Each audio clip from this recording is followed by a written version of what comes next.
Oke, nah ini adalah sebuah website yang dia fungsinya atau memberikan bantuan untuk kita menghitung dengan kalkulator DC wire size. Ini supaya kita bisa menentukan ukuran kabel sesuai sistem yang kita gunakan pada sistem PLTS. Nah, seperti yang saya jelaskan tadi, kita coba isi ulang ya. Di sini kita memiliki sistem di 12 volt. Kemudian voltase dropnya kita di kisaran berapa, toleransinya misalnya kita tulis di 5%, sehingga kita bisa bilang kita mau memaksimalkan sistem kita itu di dengan voltase yang dropnya tidak terlalu jauh gitu.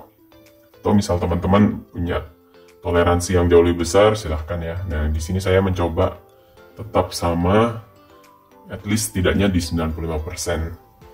Voltasenya tetap prima gitu ya.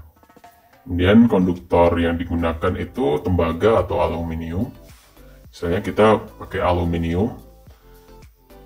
Kemudian, nah, ampere itu kita harus menghitung dari panel yang kita miliki itu berapa. Seperti yang saya bilang tadi, punya panel yang saya miliki itu di total semua panelnya itu memiliki total arus di 21 ampere.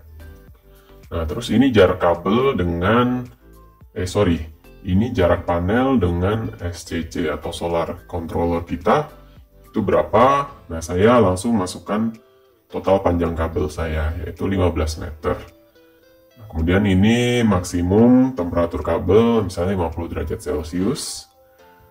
Nah, di sini kita bisa lihat bahwa kabel yang saya butuhkan itu adalah dengan luas penampang atau ini ya, wire cross sectional area itu di 19,778 atau 20 mm persegi. Atau jika kita pakai wire gauge-nya ini itu di angka 4 AWG dengan diameter kabel itu 0,5 cm. Kalau di milimeter kan itu 5 mm diameternya ya teman-teman. Ini diameter kabel milimeter ya. Oke.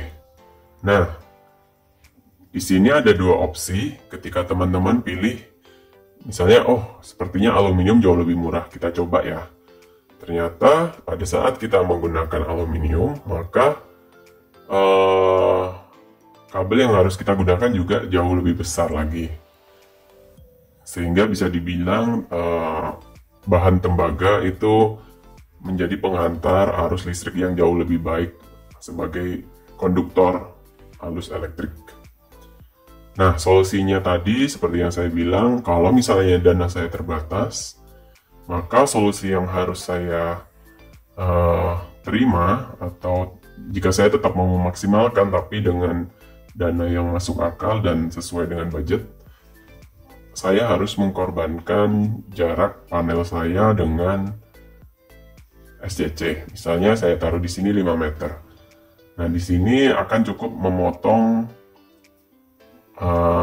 total kabel atau luas penampang kabel yang saya butuhkan untuk digunakan sebagai sistem panel. Di sini saya hanya membutuhkan 6,5 mm persegi atau diameter 2,8 mm kabel atau 9 AWG. Nah, jadi pilihannya itu. Nah, ini semua kembali ke masing-masing sesuai kebutuhan dan budget juga ya. Kemudian di situs lain, saya mencoba tidak hanya mengandalkan satu situs, ya mungkin ada referensi lain, maka saya coba di sini. Ya, saya coba zoom sedikit ya supaya jelas kelihatan. Nah, di sini ada tutorialnya. Yang pertama, masukkan percentage acceptance cable loss atau kehilangan yang kita toleransi, kemudian nominal system, maksimum ampere yang bisa dibawa oleh kabel, kemudian masukkan panjang kabel yang dibutuhkan atau yang kita pakai, lalu kita klik calculate. Nah, di sini saya langsung masukin misalnya toleransi 5%, sistem 12 volt, ampere yang saya miliki 21 maksimalnya, kemudian panjang kabel ada di 15 meter. Kita hitung. Here's what I found. Nah, di sini itu hasilnya sama. Saya harus menggunakan kabel dengan ukuran 25 mm atau 131 ampere maksimum, atau untuk AWG-nya itu di 4 AWG. Nah, saya mencoba mencocokkan kembali dengan yang ada di website satunya. Itu rekomendasinya sama ya. Jadi saya tetap harus menggunakan kabel dengan ukuran 4 AWG. Meskipun di sini dia hanya menunjukkan di 19, berapa, tidak sampai 25 mm persegi. Tapi di situs yang satunya dia juga merekomendasikan saya pakai kabel 4 AWG. Nah, dari situ saya akhirnya menemukan solusinya. Nah, dari sini kita kembali lagi ke panelnya ya, teman-teman. Nah, sekarang kita sudah kembali lagi ke sistem saya. Nah, di sini saya mengevaluasi untuk kabel-kabel yang saya gunakan dari sumber panel. Itu adalah 2,5. Kemudian di sini kabel dari energi meter itu dia bisa support sampai 150 ampere. Cuman kabelnya itu kurang lebih ukurannya mungkin di 6 mm saja ya. Kemudian di sini saya menggunakan kabel 2,5 mm.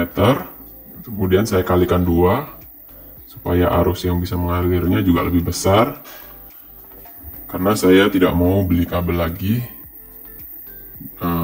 Selanjutnya di bawahnya ini kabel saya menggunakan dengan ukuran 4 mm. Jadi kabel yang di sini dengan yang di bawah itu saya asumsikan sama, karena di sini totalnya sekitar 5, di bawah 4. Jadi di sini saya menggunakan kabelnya 4, masuk ke inverter itu juga 4 mm. Jadi teman-teman, itu adalah